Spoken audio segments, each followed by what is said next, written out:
This is one that you may not have had circled on the calendar during the off season, but you may want to get the pen out and get it ready and get it quickly out because it's on Friday night and it opens up a great weekend of college football across the country, but specifically in the Big Ten. Maryland's 4-0. Iowa's 4-0. They meet in College Park on Friday night, 8 o'clock Eastern time. We're talking Maryland. We're talking Iowa in the big matchup here on the Voice of College Football. We got Corey Brada, familiar face here from the Hawkeye of the Storm. You see Corey on the top box there. Also, Steve Suter, who was an All-American kick returner, slot receiver as well at Maryland 2002. Look him up. You're going to find a litany of ACC and NCAA kick return, punt return records right there from Steve. He's currently in his first year as a Maryland Network radio analyst. Guys, how are we doing tonight? I'm doing well, man. Thanks for having me.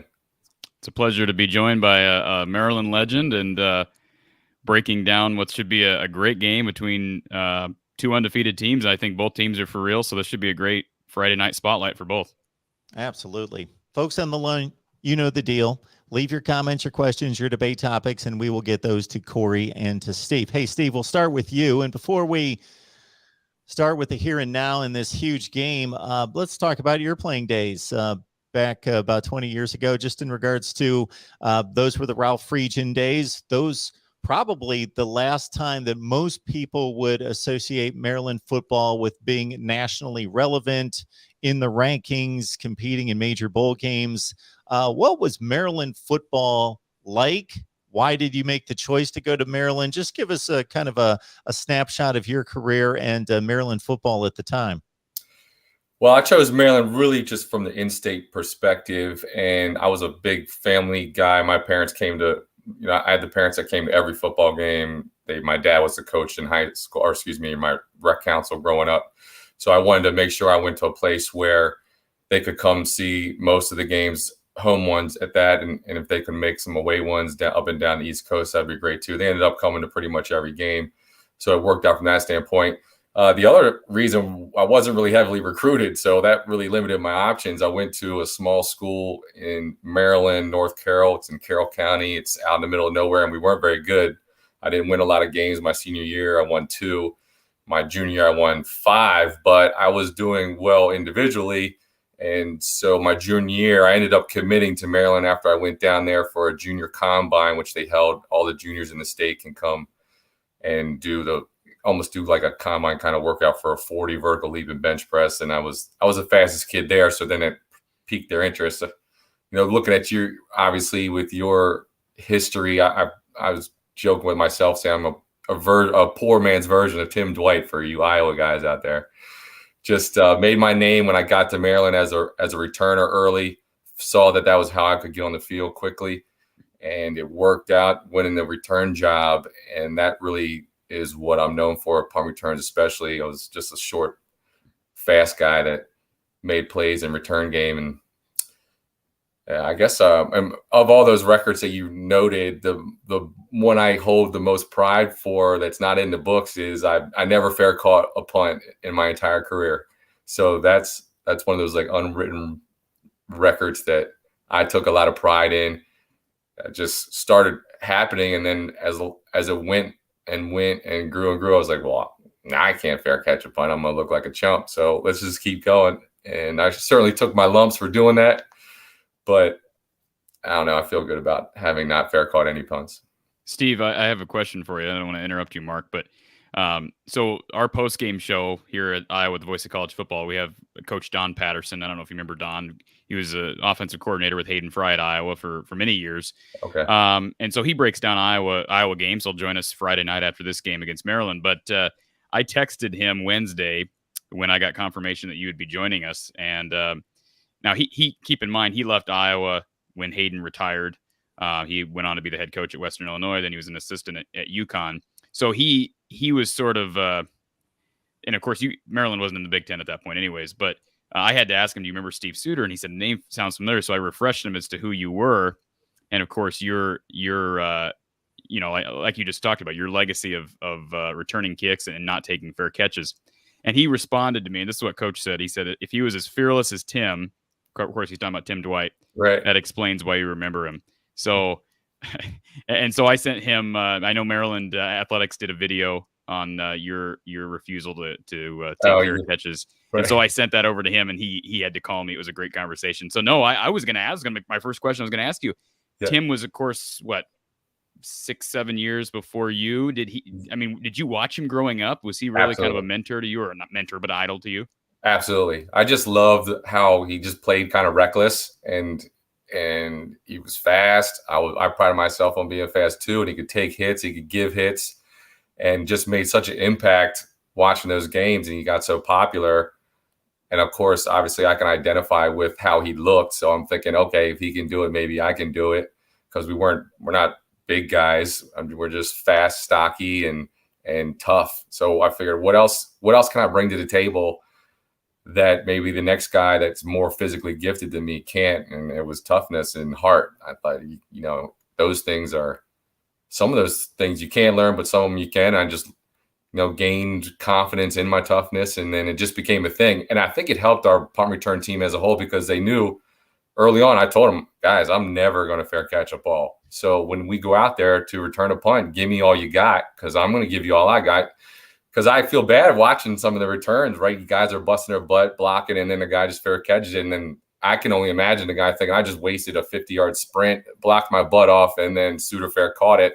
It's a waste of my time. So I wanted to let them know, you're not wasting your energy out there with me. You block hard, I'm bringing it back every time, and maybe it'll work, maybe it doesn't, but at least we're all on the same page. There's no guessing game. And so, yeah, go ahead. Go ahead. No, I was just going to say, I see a comment from Cheryl that I was either not born or I was in diapers when Steve played. I wasn't in diapers. I'm not that young, but I will say I had to Google you, Steve, because I reached out to the Maryland Athletic Department. They recommended you, and I'm glad they did. I have a question though, because I had this conversation with, again, Coach Patterson yesterday about what teams ended up doing with Timmy Dwight, and that was just, of course, kick away from Tim Dwight. So Iowa, Hayden basically sent back 2 returners at times, and you talked about Tim Dwight's physicality. He just turned into a tremendous blocker when you kicked away from him. So did Maryland, did you guys do the same thing, or how did you handle? Because Iowa, of course, has a very dangerous punt returner this year in Charlie Jones, and we may start seeing that as Hawkeye fans, teams like Maryland or Penn State kicking away from Charlie. Yeah, we really didn't scheme too much about them kicking away from me. It really only happened on punts, and kicking away from me on punts is just going out of bounds. Really, you could see my return numbers just kept going down as I got older, because I got less and less opportunities. There weren't chances to do that. So kickoff returns, nobody really did any of those pooches or kicked away that I can remember. So it wasn't something that we really had to plan on.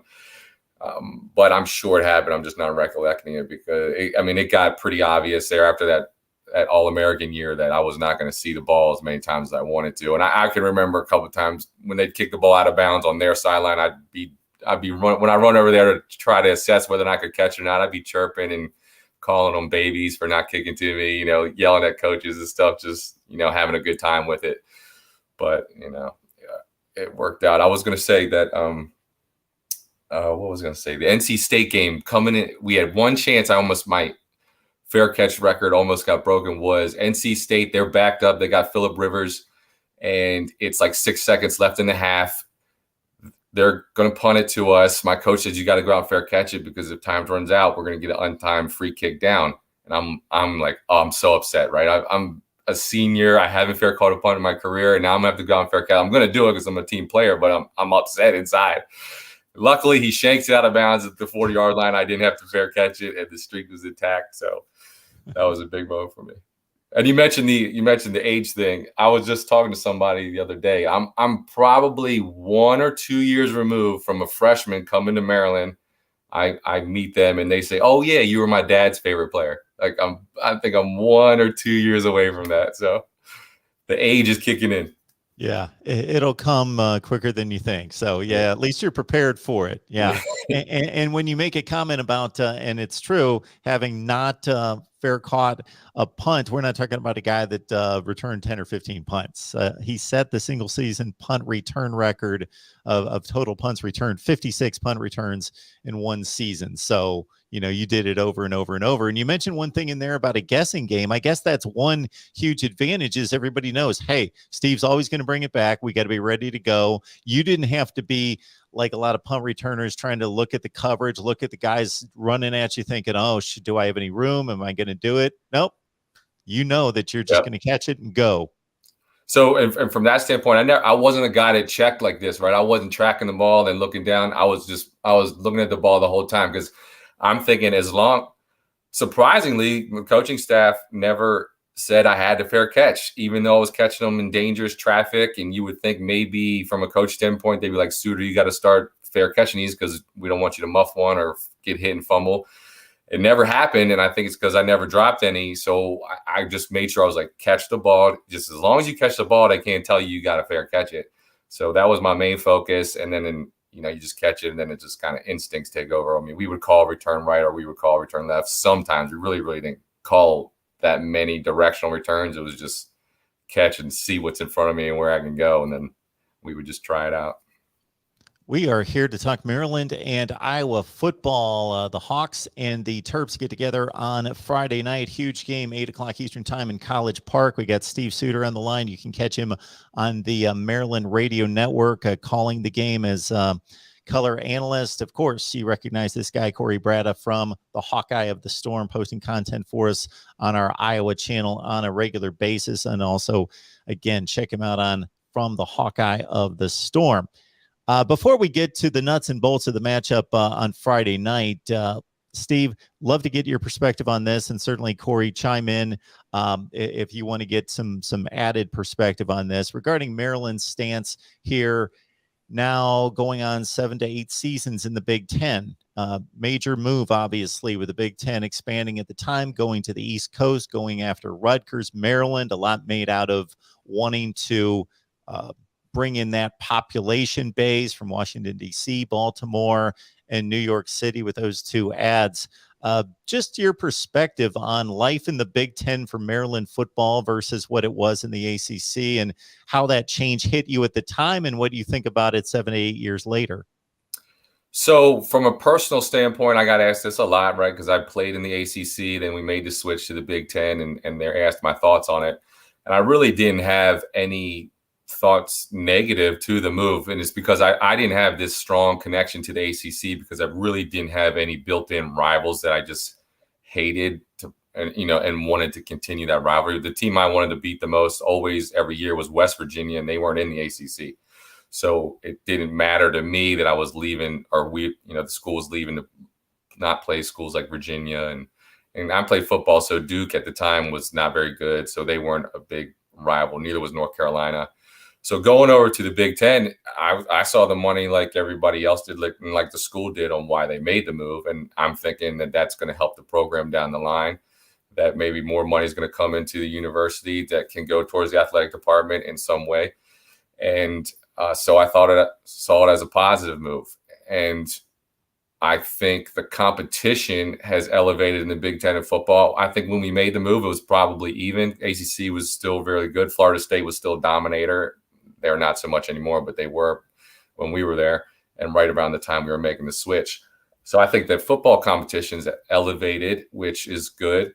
As far as the DMV region, the DC, Maryland, Virginia area that you're referring to, it's a great talent pool, and a lot of coaches across the country come here to recruit and steal our players, right? Steal local guys. What's changed for Maryland, or what's been hard for Maryland, is to keep those in-state guys in state. And they've just had a little coaching corral of coaches the last 10 years. They just couldn't stabilize it, and there were multiple reasons for why. One was a bad hire, the other had a unfortunate incident with the death of a player, and then there was some flux in and out of that.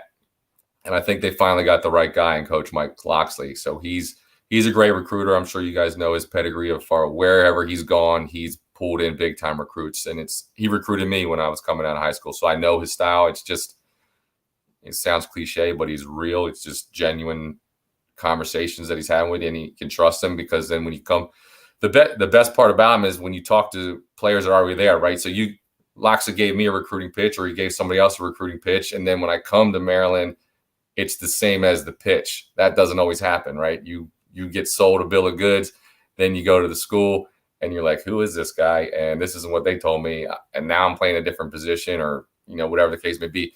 So that doesn't usually happen where he goes. So then you'll have a sophomore or a junior that can attest to Loxley when they're talking to a freshman, or they're talking to a possible recruit. Hey, this is what Loxley's telling me, or this is what he told me. And when I got here, that's what happened. So I think that means a lot to the kids being recruited, because I would hate to be told, nobody lied to me and said I was a running back in high school. And nobody lied to me and said I was going to come play running back, even though I wanted to. Loxley said, hey, we don't know what we're going to do with you. You're going to come in as an athlete, and we're going to try you out. And they tried me out at DB. They tried me at receiver, and receiver hit. And then I started making plays there. So, it was just a truthful recruiting process. And you may not see it right now, but I think this year for Coach Loxley is probably the year you can finally see him, maybe weeding out is the wrong word, but weeding out some of the players that aren't guys that are doing it the right way, the way he would want it done. He's probably stealing that a little bit from Nick Saban, because he was down there at Alabama, right? The Alabama way, which is nothing wrong with that. That's a proven model. And you're going to see 9 or 10 D linemen play tomorrow. And 4 will be true freshmen. So that shows to the depth of the recruiting, and they're not going to come in and jump time. They're going to start a series in the third quarter. You're going to have 3 true freshmen on the line. So that goes down the list at linebacker, and then on the other side of the ball, running back and receiver. So he's got the depth coming in, the young talent, and I think this is a real pivotal year, or turning point year, for Maryland to not be at the bottom of the conference moving forward. Steve, I do want to, and of course we'll talk Iowa. We'll talk this matchup and how these two teams match up. I think it's a matchup of strengths, clearly. What I was fascinated by, and again, this is something Don Patterson brought up to me over the phone, was the number of skill position players that Maryland produces. And talk about opposites. I mean, as far as what these two programs produce, as far as NFL talent, it really is polar opposites. I mean, it's amazing the number of skill position guys. And we're not just talking about, obviously, the Mike Loxley era, but, Randy Edsel and going back. DJ Moore, you think of Stephon. I mean, those Stephon Diggs and DJ Moore are probably 2 of the top 15 wide receivers in the league. Right. You could make that argument. Certainly, I mean, definitely Stephon Diggs is probably top 10 or maybe even top 5. And then Ty Johnson and Trey Edmonds. I'm trying to think of the kid that got who was the most recent running back that Jake Funk is on the Rams. Funk, yeah. Yep. It's just amazing. And of course, Iowa doesn't have any running backs. Mekhi Sargent's on a roster finally this year, but Iowa, of course, produces the linemen and the tight ends, and the, right. So I think that's fascinating. And as far as the matchup is concerned, Steve, I mean, obviously Mike said it this week, and his Coach Loxley said it during his weekly press conference that Maryland prides itself on making big plays and stopping big plays. Of course, Iowa, their defense, Phil Parker's, him and Norm Parker, their defenses have been predicated on stopping the big play. People like to call it the bend don't break, and they've made a living on that for ever since Kirk Ferentz has been here, and really back into the Hayden Fry years. So, what gives on Friday? I mean, what as far as a key, and of course we can talk more about the ins and outs of this matchup, but what are the keys to figuring out which strength actually comes out on top? Yeah, that's great. You're analyzing it real well, just like I kind of will. I've watched all 4 of your games and start the season, and I've made my own recruiting, scouting aspects of it. But I just know Coach Loxley and Brian Stewart, the offensive or defensive coordinator on defense, they're just going to do everything they can to not let you guys run the ball. They're going to try to shut down Iowa's run game and see if you guys can beat them on the perimeter, because I think they think as well that the Maryland secondary is one of the top in the conference. They got skill guys that are good. Now, they unfortunately lost Deontay Banks, their number 1 corner. He's probably out for the year. They lost him second game of the season to Howard. So they had to make a little bit of adjustments. But you're going to, like our free safety, Nick Cross, he's going to play in the NFL, and you're going to see him flying around. He's fast. and he's got size. He's just a great player, and he's smart. So he's a guy that'll play on Sundays. Jacorian Bennett probably will too, and Tarheeb still probably will play on Sundays too. So that speaks to the perimeter talent that Maryland's always been able to produce that you were hitting at. And, it's funny. I'll backtrack for a second, and then we'll go back to the game. I just like to joke off of that. They brought me in during camp to talk to the kids and at the team and really try to emphasize networking and outside of football and take advantage of your opportunities with who you're meeting and shaking hands and take internships and volunteer and know what you want to do and don't want you to do and LinkedIn and get your profiles to do that whole thing. Right. So I would try to, and I was going to say it's a statistic of, 99% of you aren't going to go to the league, and look at me, my rosters. I thought I was going. And then when I look back, I was like, wait a minute. I played with a lot of guys that made it to the NFL from Maryland. We put a lot of talent in there. So that percentage really did work. So I left it out because it was like 80%. I got 20% of the guys went into the league. So you're going to see talent. The wide receiver group, they're really good for Maryland. Dante Demas is a stud. I'm sure you're seeing notes and stats on him. His biggest problem, he's had 3 drops that are all on third down, which are Coach Loxley would consider those turnovers. He's got to clean that up. They weren't tough catches either, just lack of concentration. And if he wants to be the number 1 receiver in the conference and hold those accolades, then he's got to be able to make the easy plays and keep drives because it's moved him off the field. Rakim Jarrett's had the same issue. A couple drops on the season that have stopped drives, but when he gets the ball, he can make plays. He can go 70 yards, like that. And then they got Jayshon Jones and Daryl Jones. So they go 4 deep. They got a couple more guys, but those 4 are going to play, and they'll play a lot. And Tunga Vailoa, I think he's the real deal. I mean, I don't say think anymore. Through 4 games, he's the real deal. If we use a golf analogy, he's 4 under through 4. He's a perfect start to the season. He's made 2 mistakes that I've even seen. One was in West Virginia. He threw into a sinking cover 2 corner on a corner route that the DB wasn't paying attention. He probably could have made a play on it, but he didn't. That was the only mental mistake I've really seen all season. And then he missed a Konkwu, the tight end, this week against Kent State that on a pass he probably would complete 9 out of 10 times underhanded. So that's the only physical mistake he's made. He's legit. So your secondary is very good, and your defense, like you said, is always been a bend but don't break. So I think it's going to come down Ken Tunga Vailoa. I think you guys are going to give us a lot of zone coverage. Ken Tunga Vailoa dictate and read the zone and be patient and not take the shot where he thinks he can thread the needle on a sinking cover 2 corner or a safety trying to make a play on a post and not turn the ball over. You guys have been, and I keep saying you guys, I have been fortunate from what I've seen of a lot of takeaways, right? I think you have 9 now through 4 games. That's very opportunistic on defense, and a couple of them have been real big inside your own territory. So it's led to points quickly for the offense. So Maryland can't shoot themselves in the foot with that.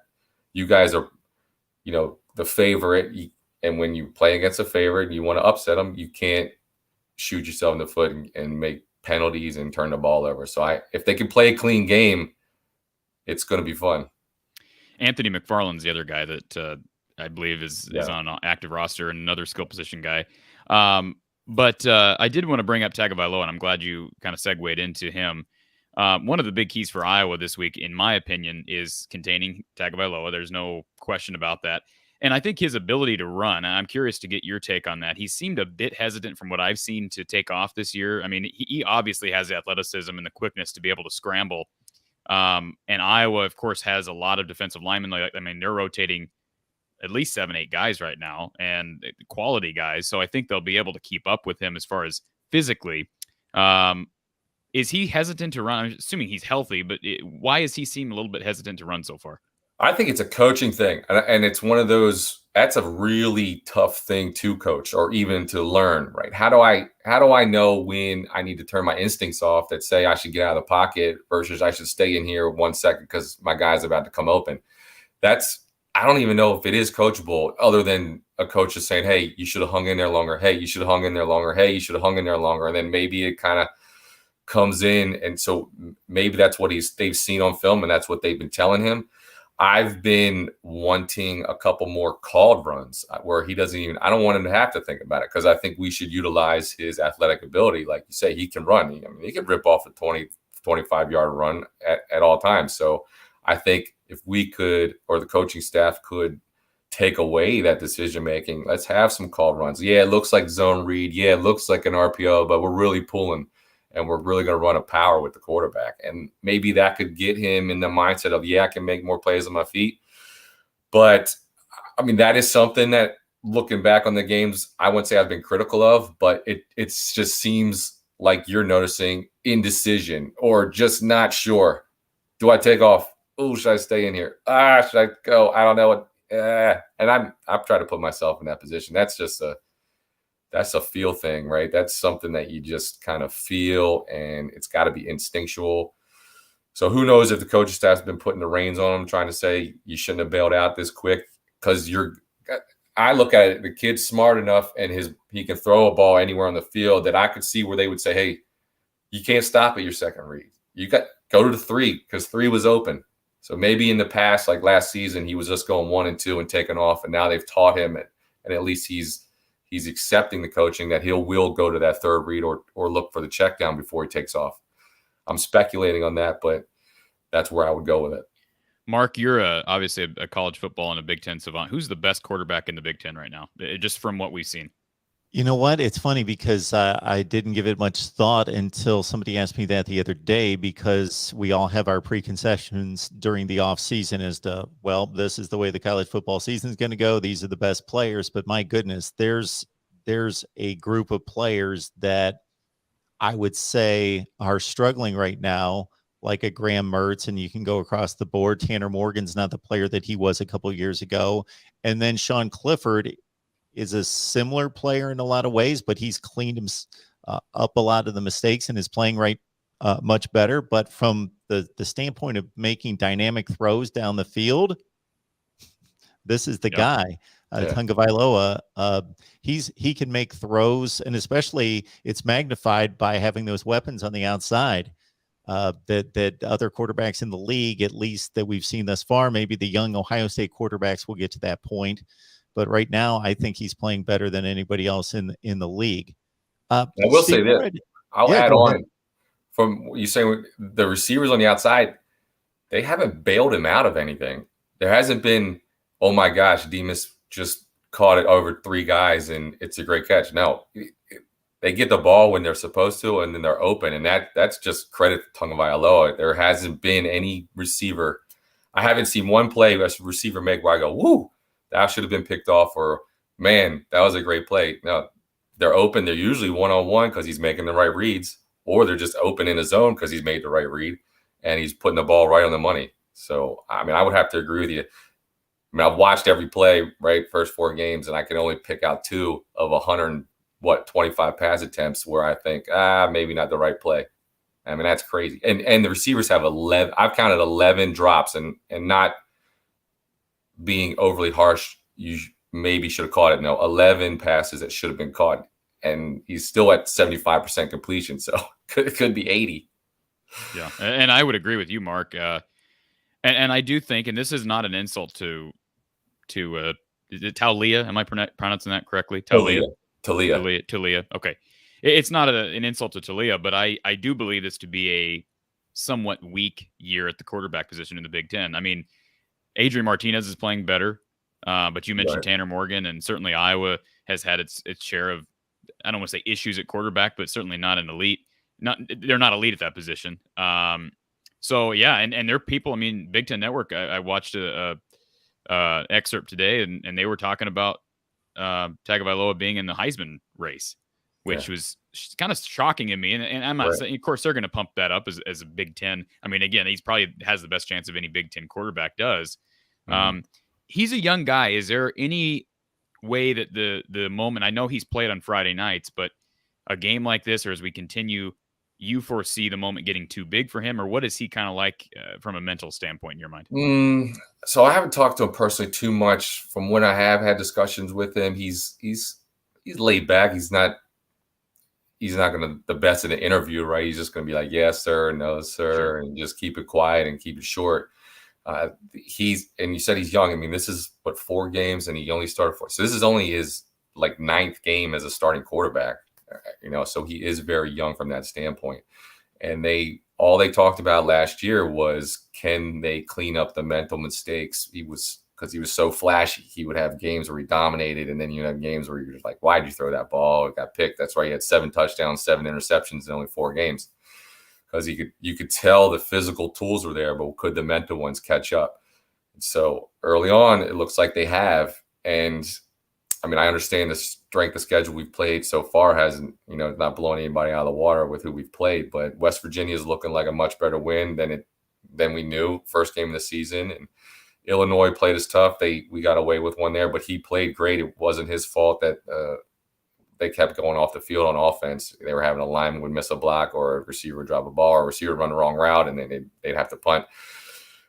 So if he can keep up their production, and I think Maryland now has the 10th hardest schedule in the nation the rest of the way out.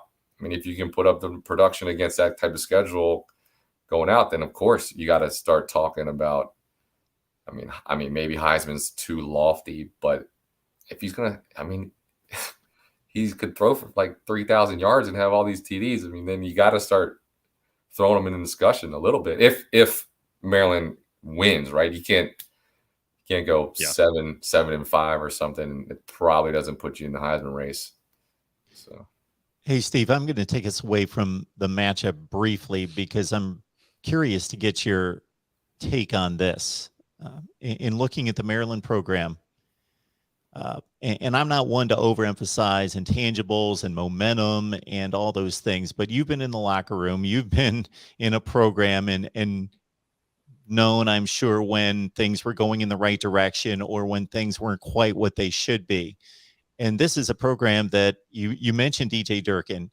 He made strides in recruiting. They were recruiting top 15 to 20 classes. The talent was always better than what the product was on the field. Michael Oxley comes in, and obviously he had a great experience at Alabama, but he was not a winning head coach coming in. They had a string of horrible losses in the Big Ten in 2019. They were just getting hammered week after week after week. They close out that season with a string of routes on the losing end. Then they start 2020. They go to Northwestern and they get completely obliterated. Don't even total 100 yards of total offense. Turn around the next week, play Minnesota. They're playing a team that went 11-2 the previous year. They get down by 3 scores. They're in the second half down by 3 scores in that game. And you would think if there was any team that would lack the confidence to come back in a game like that after getting beaten down every week the previous year to close the season, and what happened against Northwestern, then all of a sudden they flip a switch. They come back and make a monumental comeback to win that game. And not that they took off after that, but they were a much different team. They competed against Indiana, a really good team, and they finished fairly strong. And then now this. Can you put your finger on what's happened to this Maryland football team? It can happen quick. It really can. The switch can happen. When Maryland was 5-6 the year before I showed up. Then we went 5-6, and then Ralph Friesen shows up, and we win 3. We go 3 straight seasons of winning 10+ games. The players weren't any different. The coaching staff was different, but the mindset changed on the team as well. We were hearing all this offensive guru this, offensive guru that in regards to Friesen. But so we were thinking, well, if we can't win with this guy, then maybe we can't win. So I think he was like backs against the wall. We're all prideful guys, and it just clicked. He put a great coaching staff around him that complemented his coaching style. And then we won 1 or 2 games to start the season, and we got confident, and then we got hot. And then when you think you're better than you are, sometimes it makes you as good as you should be, and then you're playing well and you're winning. So for this team, I think it's been a challenge for Coach Loxley to find the coaching staff around him, right? Because I've never understood this for all my years of football and being involved. The big-time coordinators, for the most part, you get a head coaching job because you were good at being a coordinator, and then you become the head coach, and then you stop calling plays. That's what got you there. For the most part, that's how it happens, right? There are exceptions, but that's usually how it happens. And that's how it happened for Coach Loxley. He was calling plays, and he would get the head coach job, and then he get somebody else to call plays. It seems like it doesn't work. He goes to Alabama. He's calling plays for Alabama. They win national championship. Then he becomes a head coach here, and then he stops calling plays. And I don't think he's been able to find a good mesh of the coaches around him. Now, Dan Enos is so far calling a great first half of the season. I think he's the extension of Coach Loxley that he's been looking for. He was with them at Alabama. I think that's where they realized that they're probably on the same wavelength to calling plays. So he plucked them away from Cincinnati last year after they had a real good season. And so why they started so bad, I think was a talent thing. Loxley then started throwing all his true freshmen in there, guys that he was recruiting, said, hey, we're gonna get you guys game experience fast because I want you guys to evolve quickly. And so he's done that, and it's starting to pay off. You got Ruben Hippolyte now at middle linebacker. He's a true sophomore. He played 3 games last year as a true freshman, and now he's starting middle linebacker as a sophomore. And so I think that's an Alabama thing too. And maybe it's a newer age thing because when I was coming up, you came in, you almost always redshirt. Every freshman did, unless you were a complete stud. Now it's like the redshirt thing doesn't even come up. If you can contribute, he's throwing you in there. And they do that at Alabama because they know they're only getting 4 years out of these guys, or 3 at that, and they're bouncing. So let's get them in early. Let's not waste a year if we can use them. And so he's doing that. That's how the depth at each position has been picking up, and the confidence has been picking up for everybody. And now I'll just put this all back on Tagovailoa too. None of this stuff happens if your quarterback's not any good. And he was good last year for some of the games. They couldn't stop the run to save the life against Northwestern. That game you referenced, they gave up 350 yards on the ground. Tagovailoa never got a chance to get started. Minnesota, he played fantastic. That's how they could come back and win. He was throwing dimes everywhere, and he was running the ball too. They built up the momentum. They should have beat Rutgers in the final game of the season, but Tagovailoa didn't play. He was out for COVID. So that was a game they lost in overtime. So they could have win on a 3-game. I mean, they blew out Penn State, right? They did Minnesota, blew out Penn State, lost to Indiana, lost to Rutgers. Should have beat Rutgers. So they should have went, 4? They should have went 3-2 instead of 2-3. And they should have, and then it wouldn't have been that much of a crazy 4-0 start, right? Because they would have finished the season of winning 3 out of 4. But you got to have a QB. And right now he's a QB. Could have fallen apart maybe, and this is just fool's gold, but I don't think it is, because I'm not watching guys bail him out. I'm watching him make the right decision. And that shouldn't change unless you guys and whoever else in the Big Ten is, disguising coverage that well that it's tricking him. So it could continue. Steve, I'll cut to the chase on at least my predictions on this game. And I guess I won't give a score yet, but preseason, I had said that I thought this was a trap game for Iowa, and I picked this as one of Iowa's 3 losses.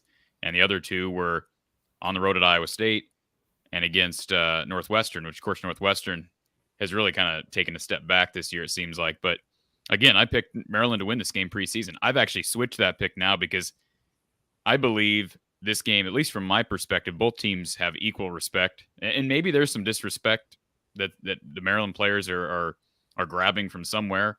I did see something, and again, this is message board talk. I saw a Maryland fan say this week that they overheard a Maryland player in a restaurant say something about how Iowa was overrated. Again, I don't know if there's anything to read into that. I doubt that. I don't know how you can say that about the number 5 team in the country. I mean, they may be overrated, but again, they're undefeated, just like Maryland is. But one of the things that I think will be key in this game, and again, this comes back to discipline. It comes back to coaching, of course. I mean, let's be honest. Maryland has still committed too many penalties this year. Yep. If you look at the numbers, my observations, and I've only been able to watch. I watched the majority of the Kent State game back after the Iowa game. I watched the Illinois game from start to finish. One thing that I do think Maryland struggles with is discipline at times, because it's not just penalties. It's also some targeting calls. I thought there had been maybe a questionable targeting call here or there, but there have been calls there was at least one call under review in that Illinois game that I thought was very close to being called targeting. I don't think they called it. Right. But I wonder how that, again, we're talking strength against strength. That could be in my mind, that's the difference Saturday is Iowa is, whether Iowa fans like it or not, they have a game manager at quarterback. They don't commit targeting penalties. They're disciplined. Their penalty numbers have been way down this year as opposed to early last year. So what are your thoughts on discipline heading into this game, at least a category I feel like Mike Locksley and this team have kind of struggled. Absolutely. And we've brought it up every game and every post game that we've talked to Coach Locksley, and we're going over wins and he's talking about the penalties, and I've brought them up too. And they've all they've all been on defense. The defense has committed the bad penalties, and they've done it every week. And I don't know why they can't correct it, because it shouldn't. The one targeting call where the guy get kicked out of Illinois, Levante Gator, I mean, you shouldn't have to tell him that he can't Superman fly headbutt a quarterback. I mean, that was a play, and I know ESPN used it in a promotion or a advertisement for the targeting issue, and just a discussion on that. That was the epitome of why the rule's in place. I think there are a lot of reasons, and I don't want to go off on a tangent on this, but I talked about it during my podcast this week, that I think there are lots of reasons for officials to actually look at this rule, because I think there's a lot of fallacies with this rule. I think it's a dumb rule on many regards, but plays like that are what are the reason that the rule's in place. And there've been a number of those this year for Maryland. Yeah. So we've talked about that. Where I was like, I don't understand how you, as a player now, would do that. And how can a coach, that would drive me sick. I would just look at that as a coach, like, really? I have to tell you, you can't flying headbutt a quarterback? I mean, this is ridiculous. I shouldn't have to go over that. And they've a lot of them happen on third downs where they're about to get off the field. They commit a penalty. They extend a drive. They did in West Virginia, where they took a field goal off the board, and the next play was a touchdown. So that's a 4-point swing. They cannot do that against Iowa if they want to have a chance to win. So it's really, well, no, there's no excuse for it. I want to say I'm giving them a little bit of a break, because the defense has played really good this year for Maryland. But they're the ones that have been committing the bonehead penalties.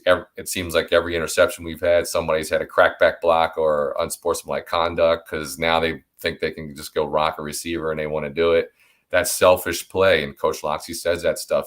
And I've been at practice where he's, brought everybody together and ripped a player here and ripped one there, because they're being selfish for trying to get the attention. And it's all, hey, look at me, I just did this, I just did that. And it's not about the team. He wants everything to be about the team, like every coach should, and preaches.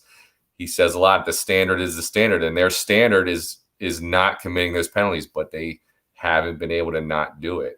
And so, yes, am I fearful? I'll be in the box, since this became their MO, second and third, fourth game of the season. I'm on third down and I'm just nervous. Like, are they going to commit a penalty? Don't jump off sides here. Please don't rough the passer. Don't have the pass interference on 3rd and 18. Late hits out of bounds. Or late. Oh my gosh, the 2 on Kent State. That was bananas to end the half. Like, you shouldn't have to touch the quarter. Just don't touch them. And I shouldn't have to tell you shouldn't have to do that. It's a terrible series. Terrible series. Yeah. And so they got to. I mean, they were fortunate. Kent State committed a couple penalties that pulled touchdowns back from their side. I think the one was a phantom call, to be completely honest. I believe it was a second holding penalty. Probably shouldn't have been called. Right. That should have been a touchdown. The first one was an easy call, but yeah, you're right. And so that was my next topic I wanted to bring up. That Kent State game, if you look at parameters, and again, I keep bringing up Don Patterson. So Don, again, not only was he an assistant under Hayden, he also does analytics for Kirk Ferentz now, and he did analytics for Bill Snyder at Kansas State. And so he delves into the ins and outs of any parameter you can think of in the Big Ten that's essential to winning. And the top 3 parameters in that Kent State-Maryland game were actually won by Kent State. And Maryland found a way to win. And, of course, it comes down to explosive plays. That's how you overcome those parameters. So, but of course, now explosive plays become a primary parameter that's essential to winning. That Kent State game, if you just go through the box score, I mean, not even talking about those specific parameters, just go through the box score. It was really close. And then you look at the score, and was it like 37-9 late in the game? I mean, Kent State needed a late score to even make it look as close as it was. So it's sort of an odd deal. I mean, you see teams who are even in the box score win by 7, 10, 14, but to win by as many points as by 3 scores. And again, you can look at the penalties called in the second quarter. Again, you mentioned the 2 that were the touchdowns were called back, and Kent State kind of did the same thing. They've got an issue there with discipline, because the week prior they fumbled at Iowa's 1-yard line when they had a chance to pull within 2 against the Hawkeyes. So, and of course, Iowa beat Kent State by about the same margin. I don't know, Mark, do you have anything to add on Coach Locksley or this matchup at all? I was curious to know, when Steve's watching these games and watching these the physical type penalties we're talking about, targeting, personal fouls. The one that drives me crazy now watching, in addition to the targeting, which needs to be addressed and cleaned up, in my opinion, is the pass rushers who used to get that step and a half to the quarterback. Now are expected to stop on a dime at the last second after the quarterback releases. And I was just curious, how many of those plays do you see, Steve, and think, yeah, 20 years ago when I was playing, that was not a foul? Yeah, none of these really. Everything we've talked about were fouls, and it's made it harder to play for sure. As a player, I get it. On defense, it's harder to play defense. I understand that totally. And you can't be rest in peace, like a Sean Taylor anymore. You can't be running around busting people's heads open. You just can't do it. And you got to learn how to not do it.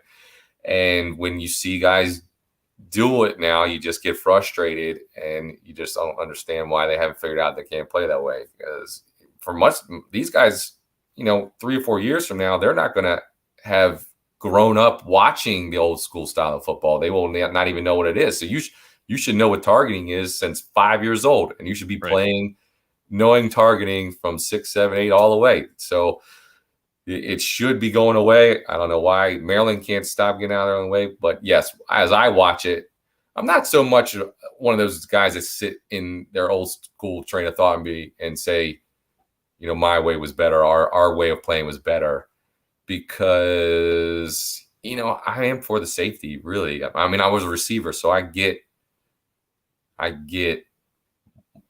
not want to hit somebody straight in the head with the top of your head. Yeah, that you probably can avoid doing it. Now, I understand when a guy makes a play and then he ducks too, and then they're both ducking and they hit heads. I think there needs to be more leniency on that, where if you're going to review it, and we hit heads, but I, as the offensive player, had a little something to do with that too, that I think there should be leniency. And I don't think they have that yet. It's, did we see crown of the helmet, hit helmet? All right, you're gone.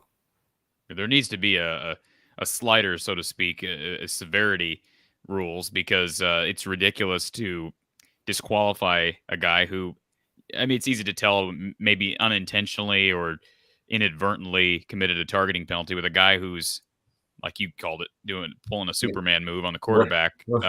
There needs to be, I mean, I'm okay with ejecting someone if he deserves to be ejected, but more times than not, it changes a game. I think back to 2017, Marco will remember this game very well, and I know I bring it up a little bit too much with him because he's an Ohio State fan, but Ohio State 2017, of course, Iowa fans remember that to be a rout, and it was a rout, but there was a crucial targeting penalty against Nick Bosa in that game, and of course, he was out, I think, at least the first half. I don't know if it was first quarter, but it was first half, Mark.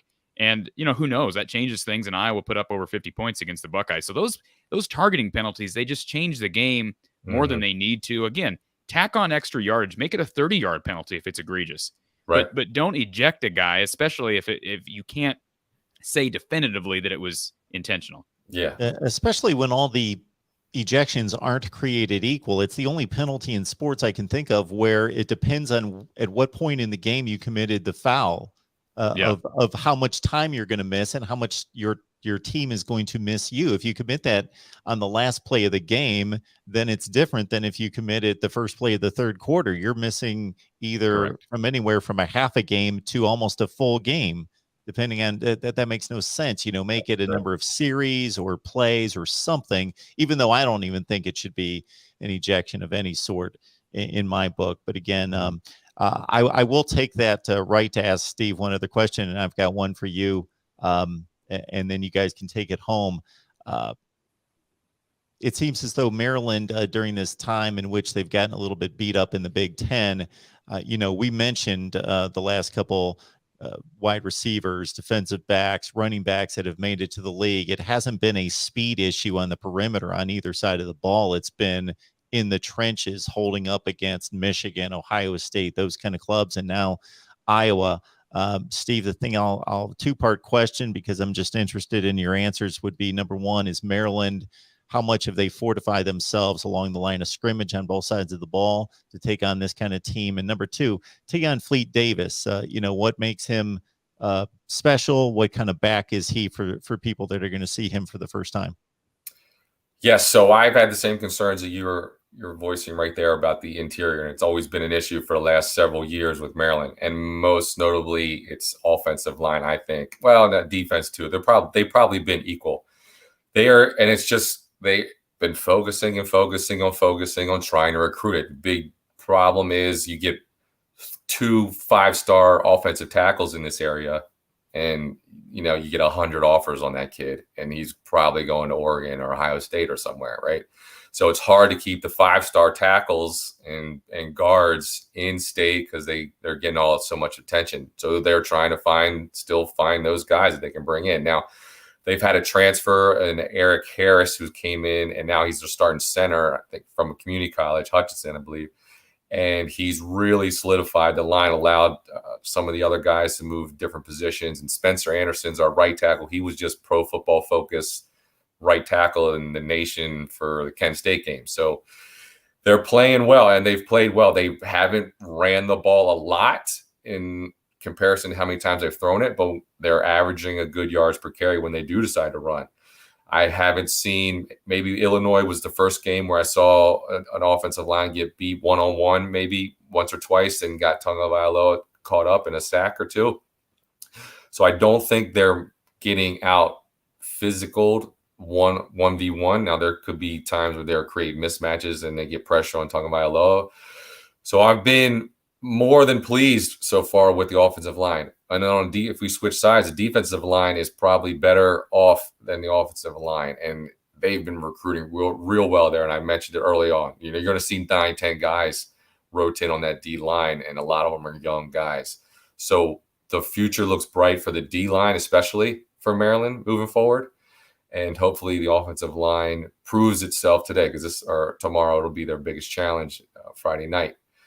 Now, to move on to Fleet Davis. So we came back into the season, we were returning 86% of our offense. So I figured that was the Funk 14. Jake Funk was taking 14% of the offense with him. And I was apprehensive of what we had behind him. And Fleet Davis, I knew of Fleet Davis. I've watched him, but he never got a chance to be the guy. And he has won me over. I'm in love with him as a running back, and it's because of how hard he plays. And he plays hard. He's not a guy that's going to go 80. He's not a guy that's probably going to go 70. He probably needs everything to go right for him to go 60. But he's going to pick up blocks. He's going to catch the ball out of the backfield. He's got great hands. He runs hard. The first guy doesn't usually bring him down. So he's really a 5-tool back. He can do it all. Back in the day, we used to play NCAA. You would rate players, and they would have a letter grade for all your attributes. And he's kind of a guy that I probably wouldn't have. He'd be a B minus to a B plus, like all the way, and then effort would be an A plus. So he's not going to wow you anywhere, but he's not going to hurt you anywhere either. So he's done awesome in filling in for Jake Funk. If he had more touches, he'd probably have better numbers, but he catches the ball in the backfield. I think he's running for like 8 yards a carry when they give it to him. So he's been great. And that's what you're going to see. You just get a tough, gritty, hard, solid running back, like what an old school running back looked like, although he's much more effective out of the backfield than old school guys. Fleet Davis, I just want to add this. Fleet Davis, I refer back to the Big Ten Network. They did a social media post today. They put one out about top 5 running backs. I think it was Joshua Perry that actually gave his top 5. And I was a little put off that they didn't include Mo Ibrahim on the list, because I think he's the best running back in the conference right now, but he's hurt. But Tyler Goodson and Fleet Davis were both on that list. So that's kind of an underrated matchup everybody wants to talk about. Again, like Mark brought up, can Maryland deal with Iowa in the trenches? I think Maryland will load the box against Iowa. I think everybody's going to load the box against Iowa, but Iowa did prove last week they can throw out of a loaded box. Mm-hmm. I think that helps. Again, I don't know as far as Maryland's corners, how comfortable Michael Loxley is leaving them out on islands, but they're probably going to do that because again, they want to shut down the Iowa run. They're a man coverage team. They're a man coverage team. They've been all year. You're going to see a lot of cover zero. Brian Stewart will probably call that 6-7 times maybe, depending on how things are going. But they are going to try to stop your run and see if you can beat them on the perimeter. And they're going to see, and that's what's going to happen. Kent State. So I asked Coach Loxley about Kent State because they came out throwing and they never stopped. And I thought that was a little bit odd.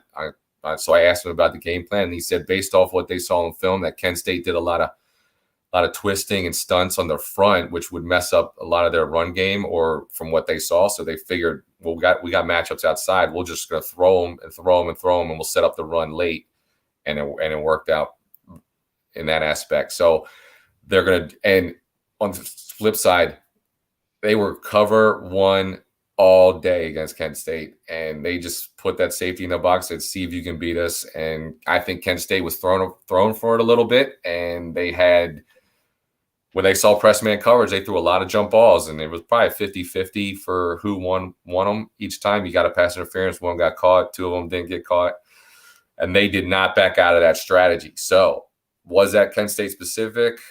I'm not so sure. I hope Brian Stewart's got a couple tricks up his sleeve defensively, because if you put on Kent State and you're scouting our defense, you really only had to watch one play, and you knew what we ran the same play I'm saying the same play. We ran man coverage the whole game.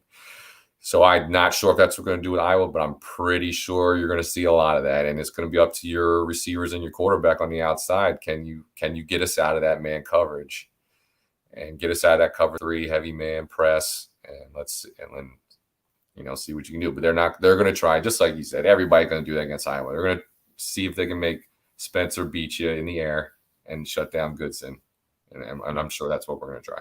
And Mark, I know you've got another show here in a couple minutes. Can we make, so I don't know about Steve, but can I give my predictions as far as how this game's going to play out? Absolutely. So I've got Iowa 28-24. Remember, Steve, I'm a homer. I'm okay. Yeah. I'm not going to debate that. I think you're a homer, right? Yeah, for sure. You're a huge homer, but that's okay. So, but I predicted Iowa State would beat Iowa. I predicted Maryland would beat Iowa preseason. I did change that. So I've got Iowa winning 28-24. I think, again, it comes down to discipline.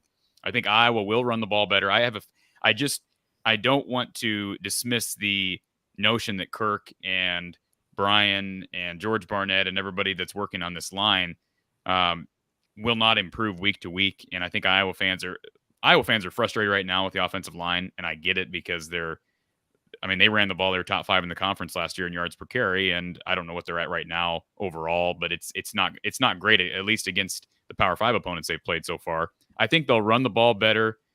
I do foresee Maryland playing a lot of, like you said, cover 1, maybe cover 0 at times. But I think Iowa will be able to throw out of that.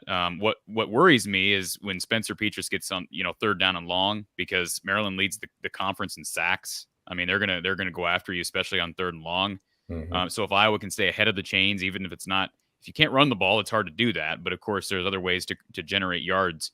I do think one big key defensively, and I could see this turning into some turnover issues. And again, Iowa, this is what they win on, is turnovers and mistakes by the other team. And this is how you get Tagovailoa to make turnovers. He's a short guy. Iowa is exceptional, at least on the defensive line, getting their hands up and deflecting balls. And that was kind of an underrated tidbit that I think, I'm not saying that's the difference of the game on Friday night. But again, his size, is he 5'10", Steve? Sure. Maybe, so he's maybe 5'10". Yeah. And Iowa just, again, has a knack of getting to the football and getting their hands up and deflecting passes. And that ends up being fumbles and interceptions. We've seen that so far. So I predict that he will throw at least one pick in this game. And in the game against Iowa, it's probably going to be a close game. That could be the difference in the game. So I got Iowa 28, Maryland 24. I'll go 28-24 Maryland. I'll just flip it on you.